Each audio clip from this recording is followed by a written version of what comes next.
Halo sahabat SRC, ketemu lagi dengan saya Sony Trilaksono di SRC Lia Minimarket.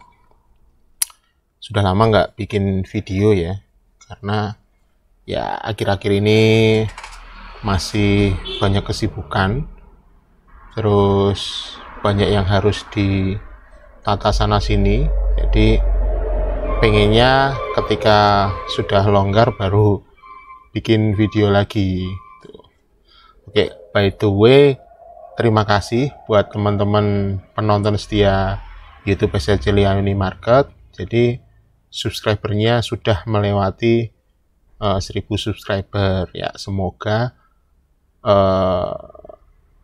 apa yang kami sampaikan di channel YouTube ini bisa bermanfaat buat sobat-sobat SRC semua di seluruh tanah air. Nah, di kesempatan kali ini rencananya saya mau membacakan, sebenarnya banyak sekali komen-komen di YouTube SRC Lia Minimarket itu menanyakan banyak hal, dan itu tidak mungkin saya bikin videonya satu persatu. Jadi mending saya rangkum di satu video ini, terus kita jawab pertanyaannya satu persatu. Jadi pertanyaan itu bisa terjawab dengan lebih gamblang, karena kalau saya balas di komen itu ya mungkin sekedarnya, jadi penjelasannya juga tidak begitu runut aja.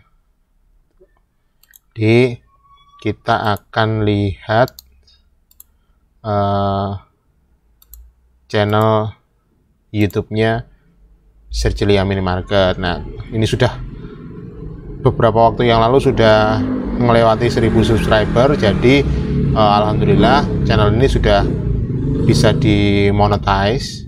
Mungkin tidak seberapa karena ya masih sedikit, tapi saya berharap saya bisa lebih konsisten lagi untuk bisa memberikan informasi yang bermanfaat untuk teman-teman di seluruh SRC seluruh Indonesia.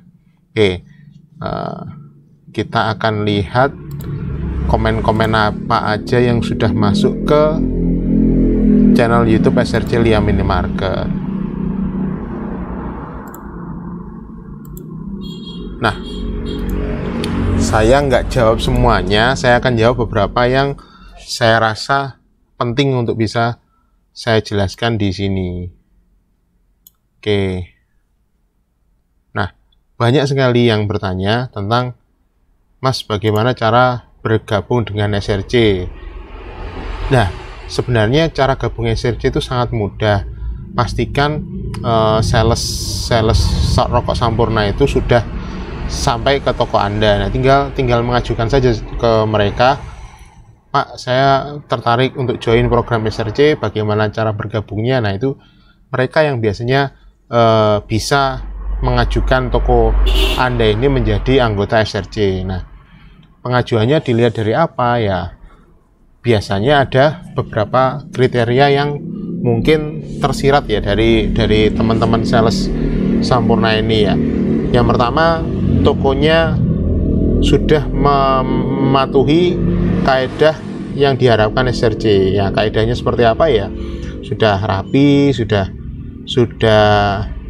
cukup baik untuk diajak untuk maju lagi. Nah, sebelum itu yang paling penting adalah ownernya itu mau diajak untuk berkembang atau tidak. Karena program-programnya SRC itu jadi tidak melulu toko itu disuapi tentang, oh ini loh kamu harus belajar ini harus ditata ini. Enggak, itu kemauan dari pemiliknya sendiri untuk mau berkembang atau tidak. Nah, keuntungannya lagi adalah di SRC itu biasanya akan dibentuk sebuah paguyuban. Di setiap daerah itu akan ada paguyuban dari toko-toko SRC yang ada di wilayah tersebut. Nah, bagusnya adalah itu akan kita bisa saling sharing tentang bagaimana cara merapikan toko, bagaimana dapat barang yang lebih murah. Nah, itu banyak sekali sharing yang ada di paguyuban. Nah, sharingnya itu bukan dari pihak Sampurna juga, tapi ya dari toko-toko SRC yang saling membagi ilmunya satu dengan yang lainnya. Jadi intinya join SRC itu kalau dibilang keuntungannya secara material ya ada, cuman tidak begitu signifikan. Yang lebih signifikan adalah kita bisa belajar bareng, kita bisa maju bareng. Jadi kalau saya mau ngomong jahat-jahatan, ya kalau mau masuk SRC ya jangan manja. Ya kita harus sama-sama mau berjuang untuk jadi lebih baik, nggak melulu keuntungannya apa, dapat duit atau enggak, dapat fasilitas ini apa enggak, fasilitas itu apa enggak. Jangan harapkan itu dulu. Yang penting adalah kita tujuannya adalah toko kita jadi lebih baik. Nah, kalaupun itu nanti ada support berupa modal atau barang atau apapun itu dari SRC, ya itu anggap saja sebagai bonus. Bukan satu-satunya tujuan kita. Tujuan kita adalah supaya tokonya jadi lebih baik. Tuh. Ya, cara gabung SRC langsung ngomong ke sales yang datang ke toko Anda. Kalau nggak datang ya cari aja salesnya, atau bisa cek ke src.id di internet, bisa di browsing src.id, dicek aja. Oke, kita cari lagi pertanyaan-pertanyaan yang nah ini, Pak bisa share nggak cara pembagian shift karyawan, jam istirahatnya bagaimana, apakah toko tutup? Nah, kalau di toko saya bukanya jam 7 pagi, tutupnya jam 9 malam, dan tidak ada tutup untuk istirahat. Jadi selama jam 7 pagi sampai jam 9 malam itu tidak pernah tutup. Pembagian shiftnya seperti apa? Di sini sudah dijawab. Untuk shift 1 nanti untuk shift 1 jam 7 sampai jam 4, istirahatnya jam 12 sampai jam 1 siang. Nah, untuk shift 2 masuknya jam 12 siang sampai jam 9 malam. Nah, kan saya ada karyawan yang kasir, ada karyawan yang khusus admin. Nah, untuk admin dia jamnya jam 10 sampai jam 17.00 atau jam 7 malam. Jadi istirahatnya menyesuaikan bergantian. Jadi kalau mereka mau sholat, mau makan, atau mau mandi, itu diharapkan bisa bergantian. Nah, kenapa untuk admin jam 10 sampai jam 7 kok nanggung banget, Pak? Itu untuk mengakomodir ketika shift 2 nanti pas waktunya break sholat maghrib, nanti bisa bergantian dengan si admin tadi. Jadi kan kalau kelemahannya di jam 7 sampai jam 4, jam 12 sampai jam 9 itu nanti semua bisa tercover kecuali sholat maghrib. Nah, kalau sholat maghrib nanti pasti tidak ada penggantinya. Untuk itu adminnya saya geser ke belakang jam 10 sampai jam 7 dengan harapan dia bisa menggantikan kasir ketika sholat maghrib.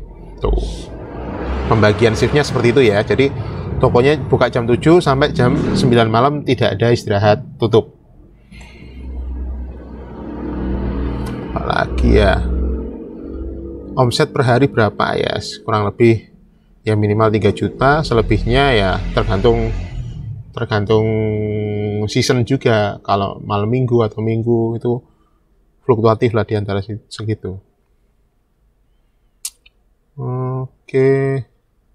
Nah, untuk jasa transfer uang mengandalkan kasir atau ownernya sendiri yang handle. Jadi kalau di toko saya itu keuangannya dibagi jadi 3. Yang pertama itu keuangan khusus untuk kasir, jadi transaksi jual beli kasir. Jadi ya uang hasil penjualan. Yang kedua, uang untuk transaksi sales dan barang distribusi yang datang. Yang ketiga adalah uang untuk non product selling, jadi yang transfer dan segala macam, pembayaran dan segala macam itu dibagi punya bagian sendiri. Jadi ada 3 macam. Kasir uangnya sendiri, terus uang buat bayar tagihan itu sendiri, terus yang ketiga uang untuk non product selling, buat transfer, buat pembayaran listrik dan segala macam. Nah, uang ini tanggung jawabnya siapa? Tanggung jawabnya masing-masing bagian. Kalau non product selling itu pasti dipegang oleh admin, karena yang melakukan transaksinya si admin. Terus untuk pembayaran tagihan yang dari sales itu dipegang siapa, itu dipegang oleh admin juga. Di admin pegang 2 uang. Terus yang kasir ya dipegang kasir. Nah, tutupan kasirnya bagaimana? Jadi metodenya seperti ini. Di pagi hari shift 1 di laci kasir sudah dimodali uang 500.000 dari berbagai pecahan. Jadi modalnya itu 500.000. Kemudian nanti akan ada tutup kasir di jam 2 siang. Jam 2 siang itu akan tutup kasir di shift 1. Uangnya dikumpulkan, masukkan ke dalam dompet, nanti akan dihitung di akhir hari. Jadi transaksi dari jam 7 sampai jam 2 siang tadi hasilnya seberapa akan di cross checkkan dengan uang yang ada di dompet. Kemudian yang shift 2 tanggung jawabnya dari jam 2 siang sampai jam 9 malam. Sama, modalnya 500.000 dari berbagai pecahan, jadi ada 50-an, ada 10 ribuan, 20 ribuan, sampai receh-recehnya itu 500.000. Nanti setelah tutup dimasukkan dompet, kemudian dihitung di transaksinya. Tuh, kalau ada selisih bagaimana? Ya, kalau sejauh ini jarang sih. Pasti ketemu selisihnya di mana. Paling selisihnya itu antara ya 5.000, 1.000 dan nggak terlalu signifikan. Nah,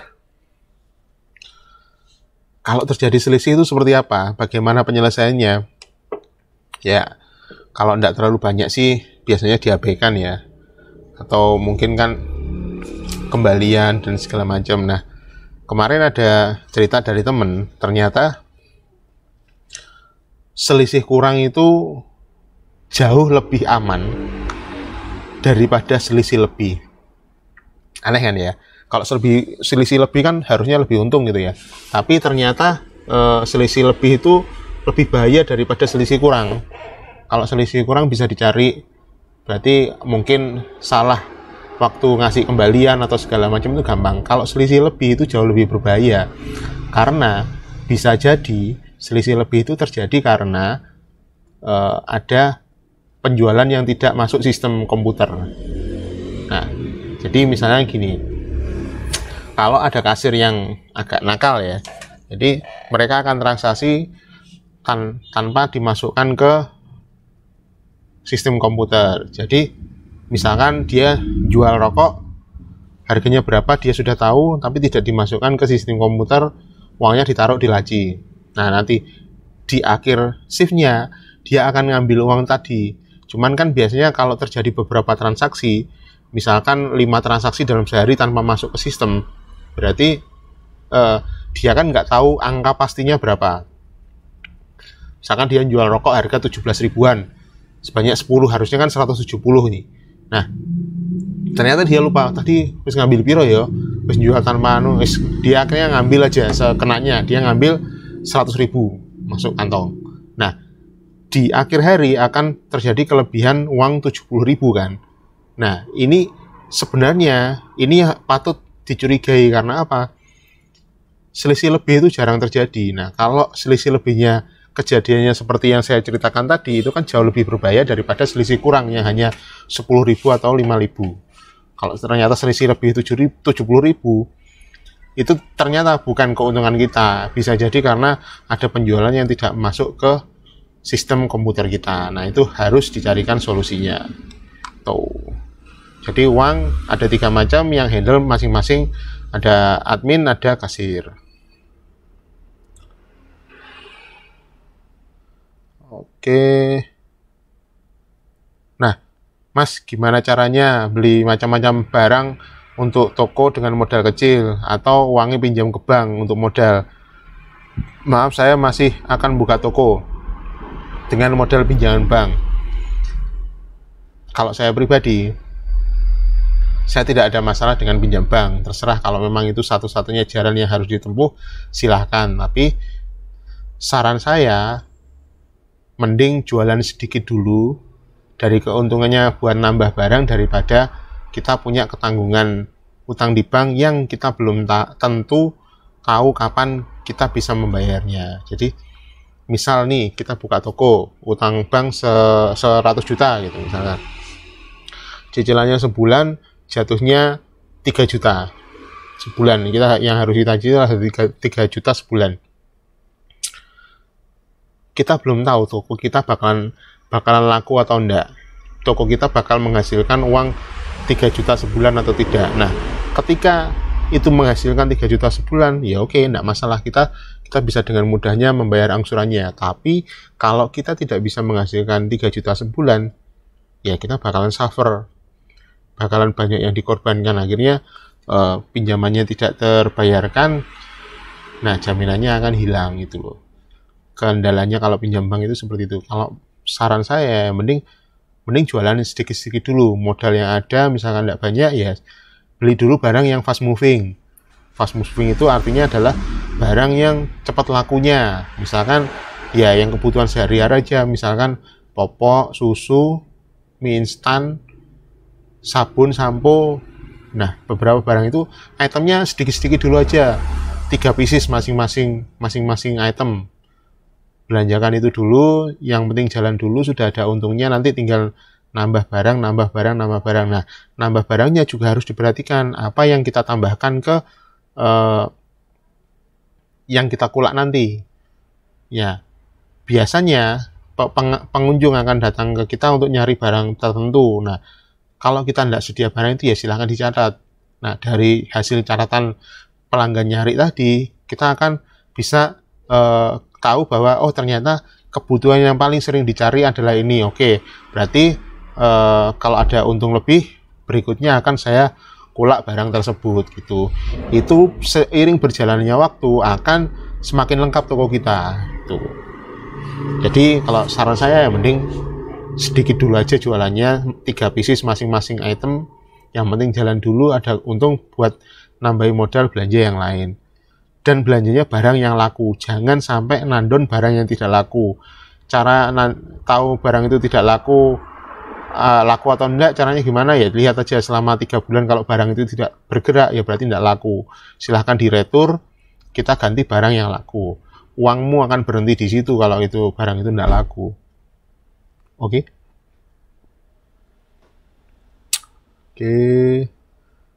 Nah, banyak yang nanya tentang program kasir. Jadi kalau menurut saya kebutuhan untuk toko modern itu, untuk kebutuhan komputerisasi itu sangat penting. Yang pertama, kita tahu stok barangnya, kita meminimalisir kesalahan stok barang, kesalahan transaksi keuangan, terus kita bisa lepas toko itu ke karyawan dengan kontrol yang sangat mudah. Ya banyak sekali keuntungannya. Jadi semuanya akan lebih terukur. Dari situ kita tahu barang yang laku apa, yang tidak laku apa, dilihat dari transaksi yang ada di komputer kasir tadi. Terus aplikasi yang bagus apa? Saya sudah mencoba beberapa aplikasi kasir. Nah, itu yang saya rasa paling cocok, saya pakai iPOS 4, program toko iPOS 4.0. Itu buatannya inspirasi.biz dari Bali. Nah, kelebihannya apa? Kelebihannya yang jelas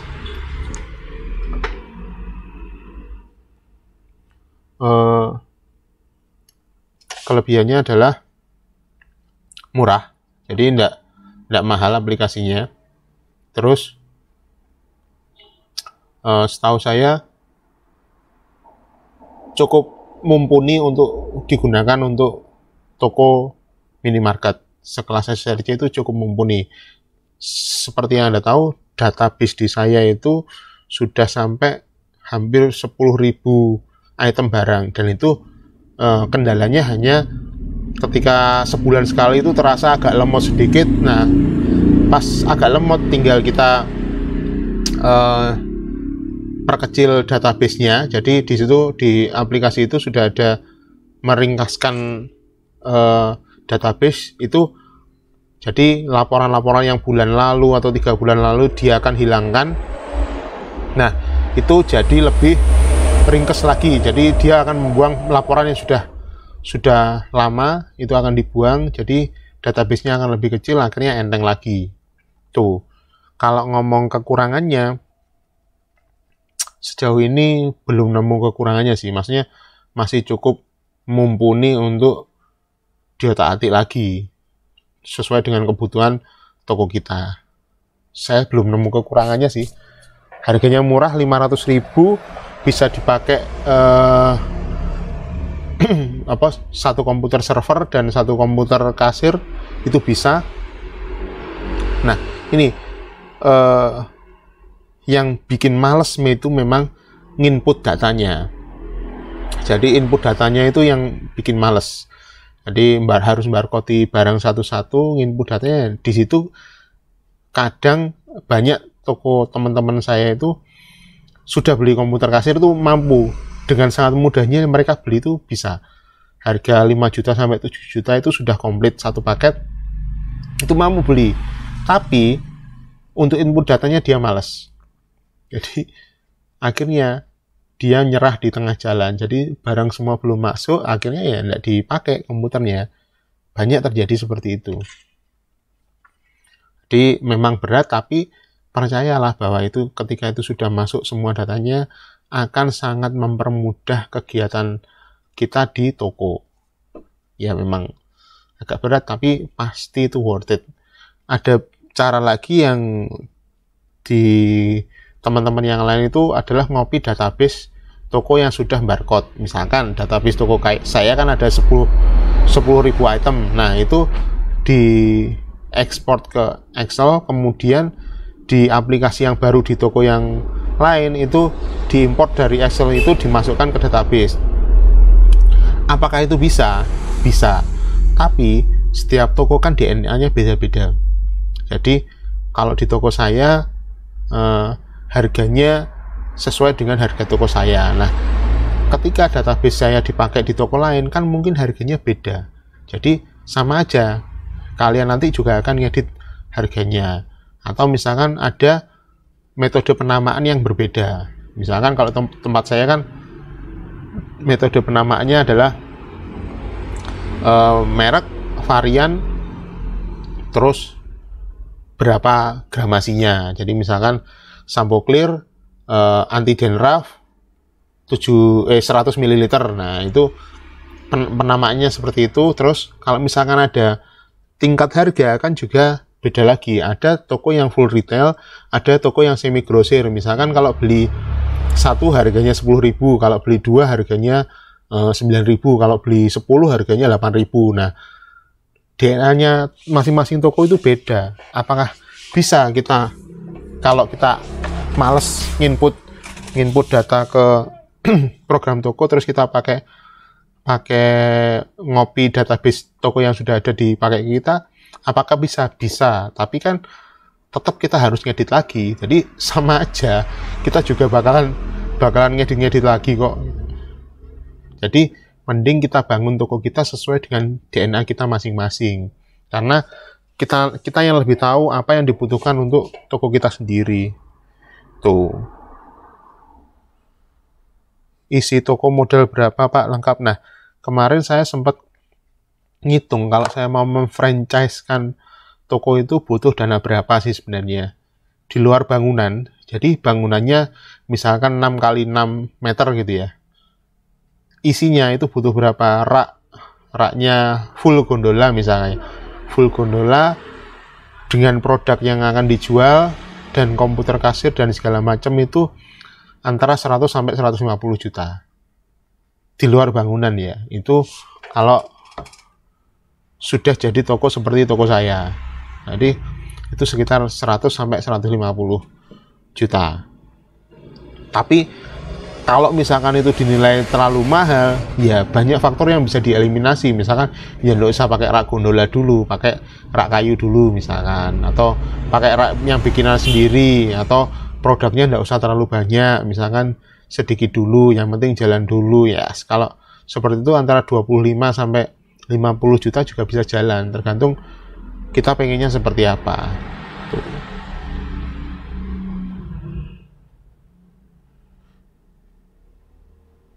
Menurut Anda seberapa perlu pemasangan neon box di toko untuk identitas SRC? Nah, pertanyaannya ya sama, kalau jenengan jalan-jalan keluar kota, pengen beli snack, beli minum, beli apa, yang paling mudah dilihat itu apa? Ya neon boxnya Alfamart, Indomaret yang kelihatan dari jauh. Nah, bayangkan itu adalah neon box toko SRC Anda, akan kelihatan dari jauh, akan lebih mudah untuk orang menemukan toko Anda.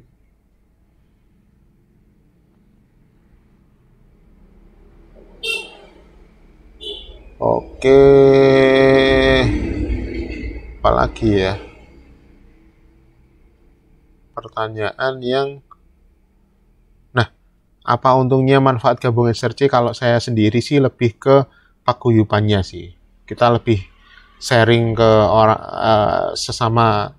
sesama orang yang punya toko, kita sharingnya lebih enak. Kalau dapat kendala dan segala macam, apalagi kita menggunakan aplikasi yang sama, menggunakan program toko kasir yang sama, kalau ada kesulitan atau ada ide, nemu ilmu baru, kita bisa saling sharing. Itu lebih enak.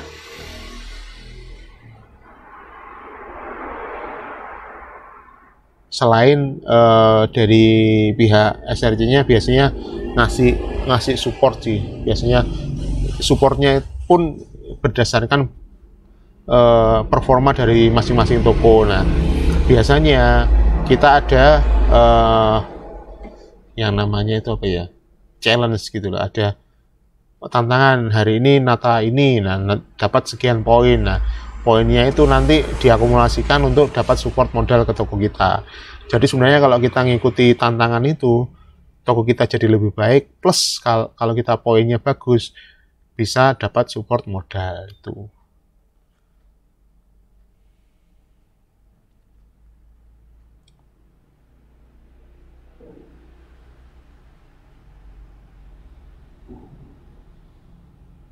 Pertanyaan apa lagi?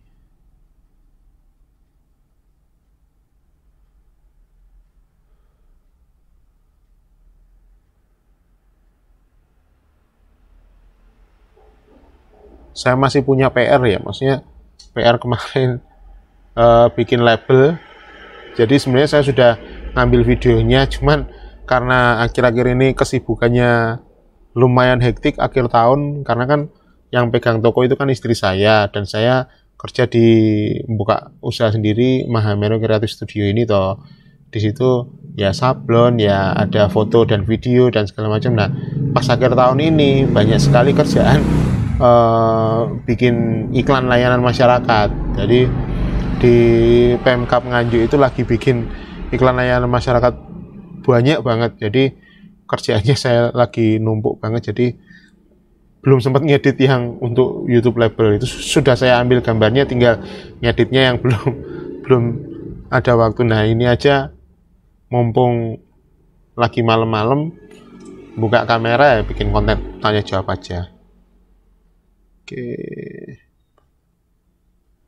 SRC.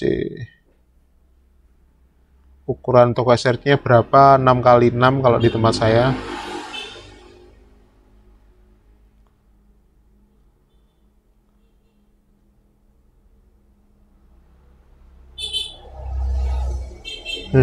Pertanyaan itu random banget ya. Butuh modal berapa untuk bikin YouTube? Ya, karena ini saya kan ada studio juga, jadi alatnya pakai alat studio sih, bukan terus tokonya beli kamera sendiri untuk bikin YouTube, enggak. Tokonya pakai AC apa enggak, Pak? Enggak, di tempat saya masih pakai kipas angin.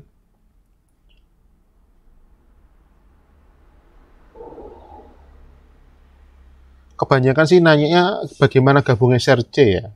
Jadi gabung SRC itu ya tinggal nyari sales Sampurna atau kunjungi ke src.id aja, coba aja.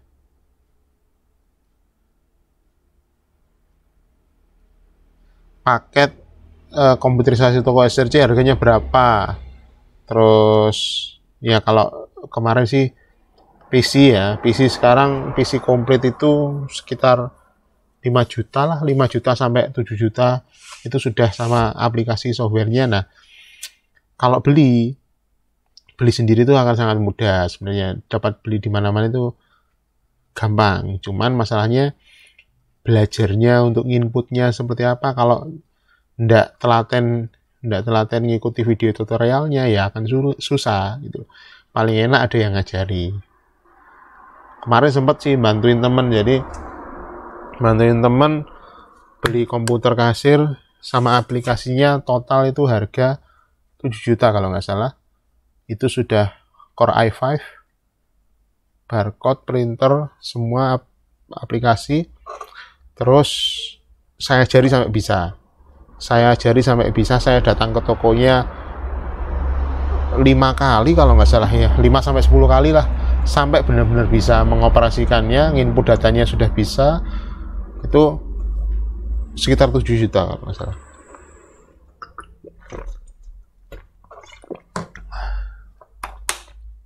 Harganya itu sudah termasuk softwarenya ya.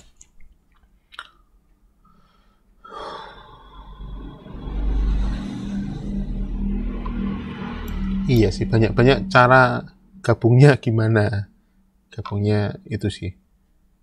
Banyak lah, search aja lah SRC, pasti keluar semua kok pengetahuan tentang SRC itu apa aja.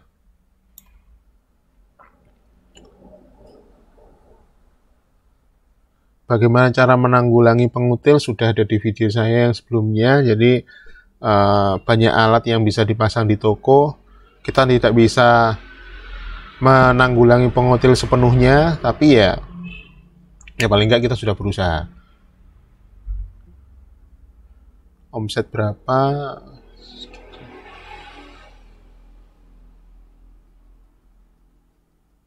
Itu sih. Jadi bahkan banyak dari teman-teman SRC di sekitaran SRC 5 minimarket itu datang ke toko, bahkan mereka ngelihat langsung, terus nanya-nanya, ngobrol panjang lebar.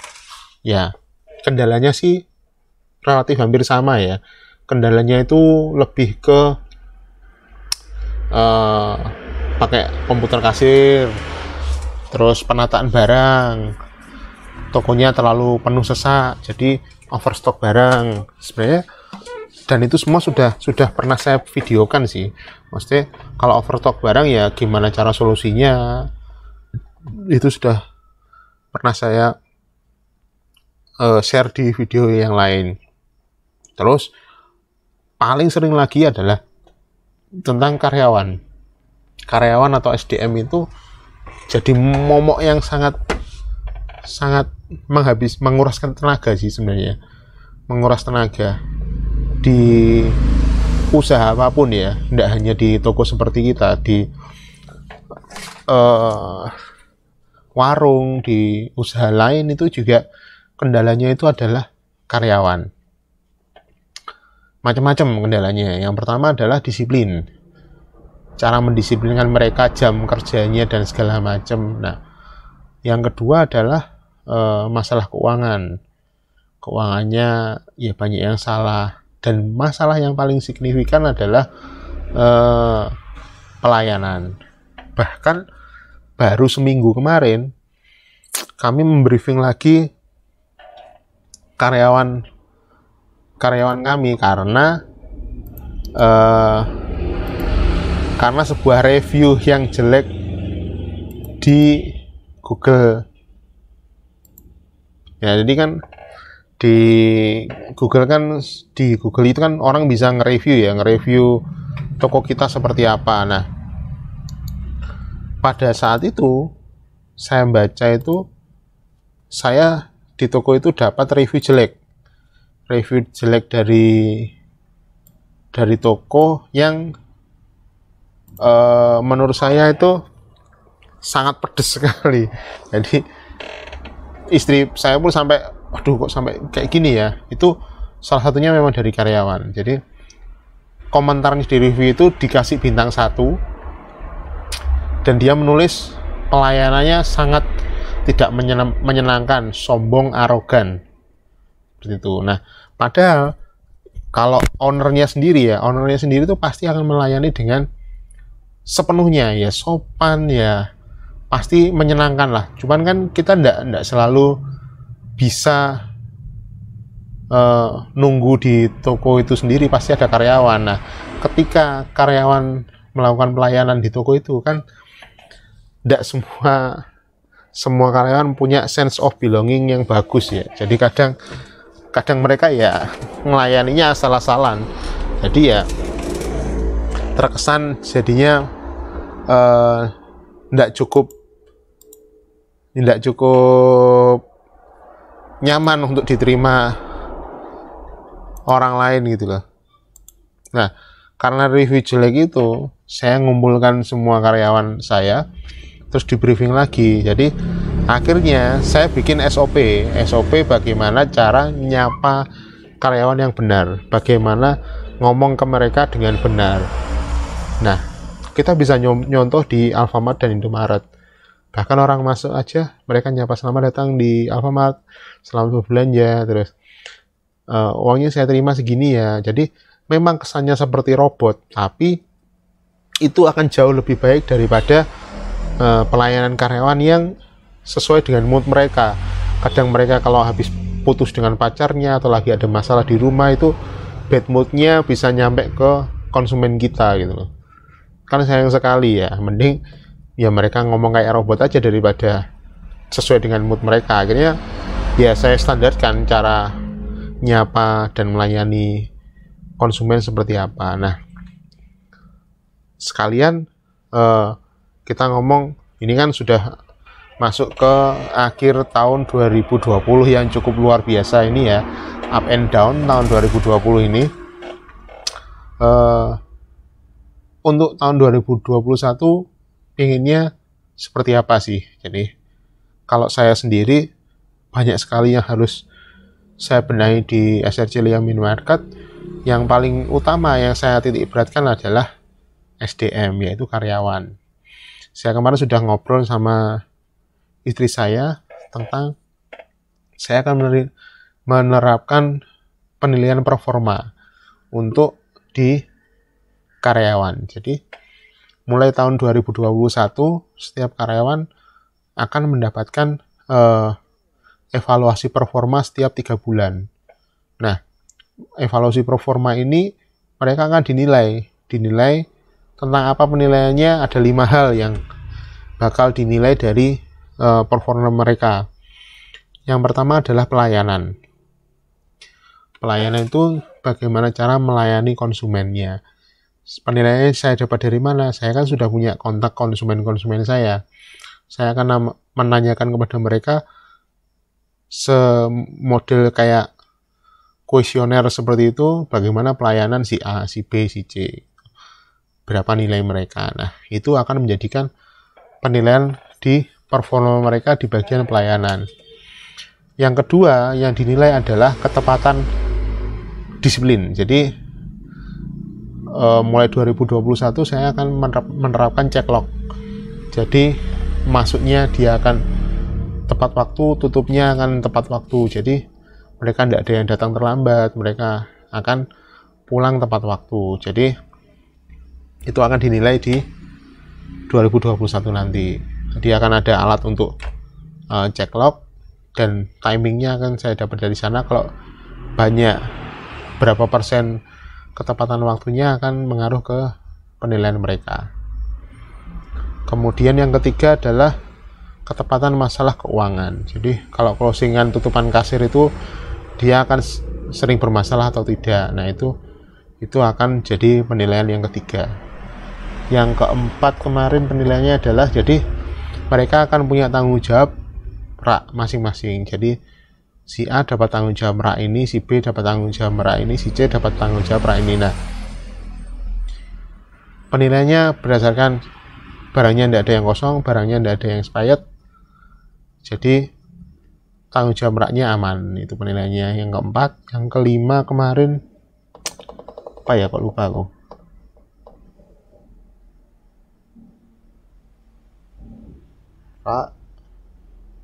Kebersihan ini sama, lupa aku yang satu. Nantilah saya akan bikin video khusus. Pokoknya penilaiannya itu ada 5. Jadi pelayanan, ketepatan waktu, disiplin. Terus masalah keuangan. Yang ketiga itu manajemen raknya oke, di rak tanggung jawab mereka, sama kebersihan kalau nggak salah ya. Jadi ada kebersihan juga. Kebersihan itu melingkupi kerjasama mereka untuk kebersihan dalam toko. Nanti nilainya akan sama kayaknya. Ya kalau nggak salah kebersihan. Jadi ada 5 itu yang akan dinilai. Untuk tahun 2021 saya akan memastikan, jadi itu akan dinilai setiap 3 bulan. Jadi akan setahun kan dibagi jadi 4, jadi 4 kuartal. 3 bulan pertama nanti oke atau enggak di review. Nanti di situ akan ada reward dan punishment. Jadi kalau bagus ya dikasih reward, kalau jelek ya dikasih punishment. Jadi mereka akan berlomba-lomba untuk jadi lebih baik. Nah, itu juga bisa dijadikan patokan jika kita ingin memberhentikan karyawan. Jadi kan selama ini kalau sudah ngerekrut karyawan kita akan bingung. Kalau misalkan karyawan itu nggak cocok dengan kita bingung mau memberhentikannya berdasarkan apa. Nah, paling enak kita ngomong berdasarkan performa itu. Itu sih yang akan kami lakukan di tahun 2021. Itu saja. Mungkin segitu saja video kali ini. Silahkan bertanya apapun di channel ini. Kalau saya bisa jawab akan saya jawab melalui komen juga, atau akan saya bikinkan video tanya jawab seperti ini. Semoga Sobat SRC dimanapun selalu sehat walafiat, usahanya lancar, dan semoga video-video di channel ini bermanfaat. Kalau bermanfaat, saya minta tolong ya silahkan ditonton. Kalau sempat ya silahkan di subscribe. Kalau dirasa bermanfaat, jangan lupa komen aja, tanya apapun. Insya Allah kalau saya bisa jawab akan saya jawab. Ya, oke? Sampai jumpa.